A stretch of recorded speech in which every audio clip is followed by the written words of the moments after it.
Le week-end prochain est le dernier week-end de Première Ligue avant la Coupe du Monde et donc cette semaine on commence les 2 dernières vidéos d'analyse d'une équipe de Première Ligue avant cette trêve internationale, si on peut dire ça comme ça.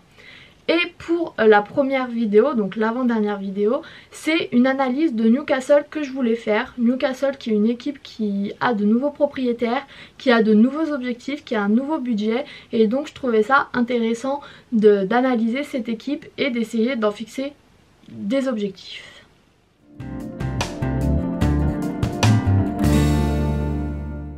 Pour commencer, je vais faire les points forts et donc pour moi, les points forts de cette équipe, c'est vraiment la défense parce que c'est la meilleure défense de Première Ligue avec Arsenal, à égalité avec Arsenal avec seulement 11 buts encaissés. Et ce que je trouve impressionnant avec cette équipe de Newcastle, c'est que la défense est souvent un peu submergée sur les 2 derniers matchs que j'ai regardés.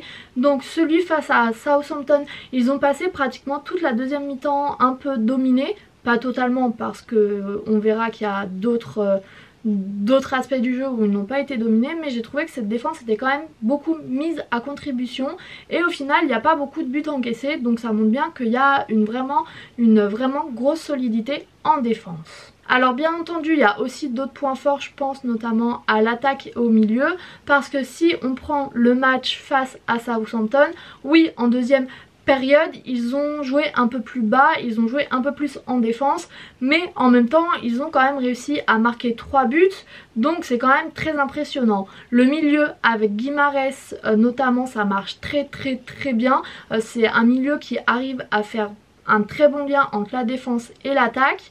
Et l'attaque, de ce côté-là, il n'y a aussi pas grand-chose à en dire parce que c'est des joueurs qui vont très vite, qui sont très bons techniquement aussi.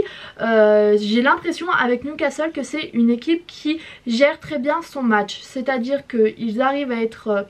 je dirais pas totalement dominé parce que c'est pas vrai, mais si on regarde face à Aston Villa et Southampton, il y a des gros moments où ils laissent un peu le ballon à l'adversaire, où ils laissent l'adversaire jouer et très vite ils arrivent à se mettre en ordre de marche, à se mettre en ordre offensive, à aller en contre-attaque, à aller en attaque tout simplement. En 3-4 passes ils arrivent à se retrouver devant les cages et je trouve ça vraiment très impressionnant. J'ai cette impression que rien ne peut les arrêter quand ils décident de mettre de la vitesse. Si on regarde les heatmaps, c'est une équipe qui joue quand même très haut.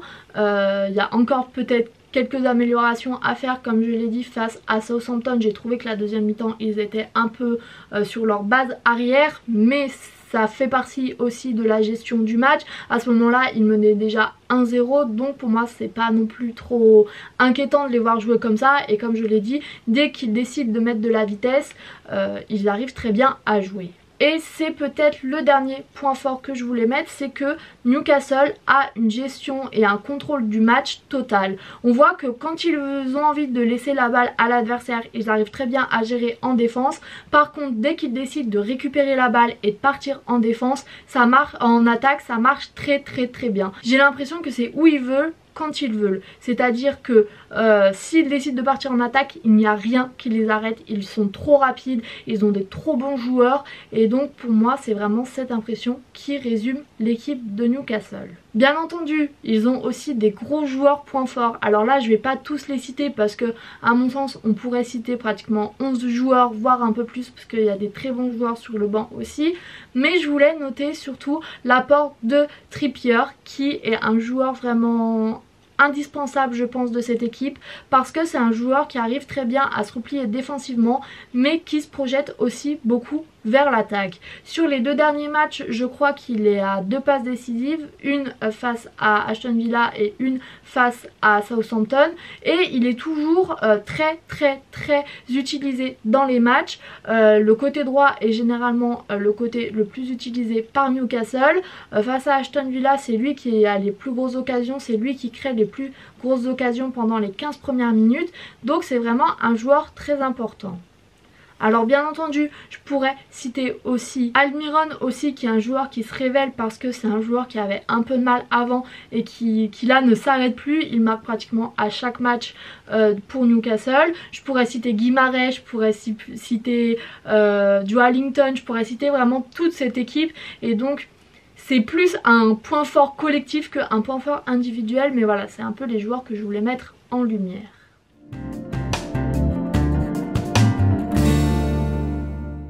Pour les points faibles, alors là ça va plus être du détail parce que comme je l'ai dit, c'est une équipe qui n'a pratiquement pas perdu cette saison. Leur seule victoire, elle remonte au 31 août face à Liverpool, donc ça montre quand même qu'il y a un certain standing, donc c'est plus des détails. Par exemple, sur les 2 derniers matchs, donc face à Aston Villa et Southampton, j'ai trouvé qu'ils avaient un peu de mal en début de première mi-temps à casser le bloc défensif de l'équipe adverse. Ils ont eu des occasions, ils en ont eu beaucoup, mais notamment face à Aston Villa, il leur a fallu quand même un long moment pour réussir à marquer. Face à Newcastle aussi, ils ont mis un petit bout de temps avant de marquer le premier but, mais une fois qu'ils marquent, c'est vraiment porte ouverte à beaucoup de buts. Mais voilà, c'est juste peut-être ce petit point faible que je voulais noter en premier, c'est le fait qu'il y a des moments où ils ont quand même un peu de mal à casser le bloc défensif de l'équipe adverse. Et le deuxième point faible que je voulais un peu illustrer, là aussi c'est encore du détail, c'est que j'ai trouvé qu'il y avait quand même beaucoup de déchets techniques, notamment encore une fois lors des premières périodes, parce que je pense que dans les derniers gestes, dans les passes, dans la conservation de la balle aussi, l'équipe peut encore s'améliorer parce que j'ai vu beaucoup de passes qui n'arrivaient pas dans les pieds d'un joueur de Newcastle. Dans le dernier geste, j'ai vu aussi des centres ou des passes qui finissaient en sortie de but, qui finissaient dans les pieds ou dans les bras du gardien. Donc pour moi c'est aussi quelque chose qu'il faut améliorer. Face à Aston Villa, ils ont quand même tiré 20 fois pour 7 tirs cadrés et 4 buts. Alors 4 buts c'est incroyable, il y a beaucoup d'équipes qui n'arrivent pas à faire ça, mais sur 20 tirs on aurait pu penser qu'ils en marquent 1 ou 2 en plus. Comme je l'ai dit, c'est du détail, 4 buts c'est déjà très bien, on ne demande pas forcément beaucoup plus.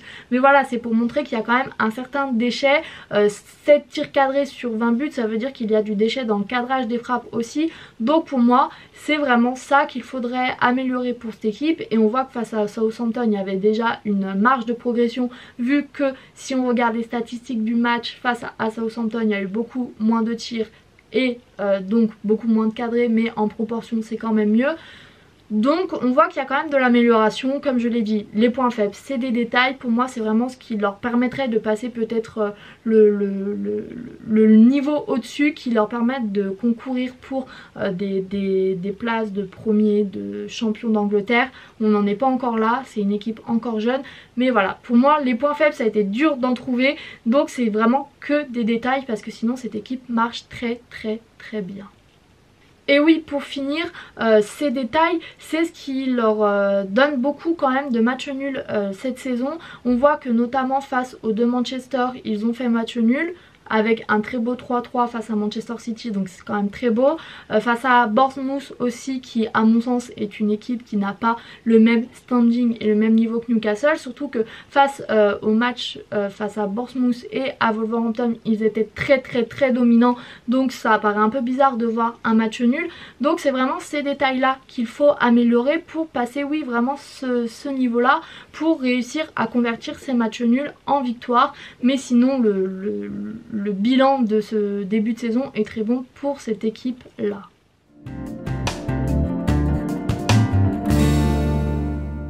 Et donc pour finir, pour déterminer des objectifs pour cette équipe, moi c'est une équipe qui me faisait le plus peur en fin de saison l'année dernière, parce qu'avec les nouveaux propriétaires et le nouveau budget qu'ils ont développé, ils vont pouvoir faire un très bon mercato. Et on voit que là c'est une équipe qui tient très bien tête au gros du top 6 on va dire. Pour l'instant il n'y a qu'une seule défaite, c'est face à Liverpool. Donc pour moi les objectifs forcément ils sont assez hauts.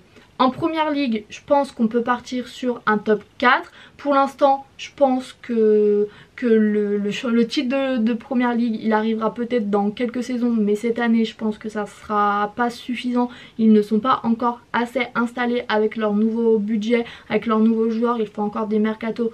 Mais le top 4, je pense qu'il est réalisable. Pour moi, l'objectif, on vise haut, c'est le top 4. Pour les compétitions dans lesquelles ils vont participer, donc c'est que les Coupes d'Angleterre, ils ne sont pas qualifiés pour l'Europe. Je pense qu'une finale, voire un trophée dans une des deux compétitions, ça peut être bien pour eux. Ça me paraît pas surréaliste vu le niveau qu'ils présentent, notamment face aux grosses équipes. Donc oui, moi je pense que une finale, pourquoi pas en FA Cup et un trophée en Carabao Cup par exemple, ou juste un trophée en Carabao Cup et un quart en FA Cup, ça me paraît pas du tout irréalisable. Pour cette vidéo, je vais m'arrêter là. Newcastle, c'est clairement un nouveau prétendant au top 4, donc je trouvais intéressant de l'analyser pour voir un peu comment marche cette équipe. C'est une équipe qui marche très bien, donc forcément il y a beaucoup plus de points forts que de points faibles. Mais j'espère que cette vidéo vous aura plu, et quant à moi je vous dis à bientôt pour une nouvelle vidéo et salut!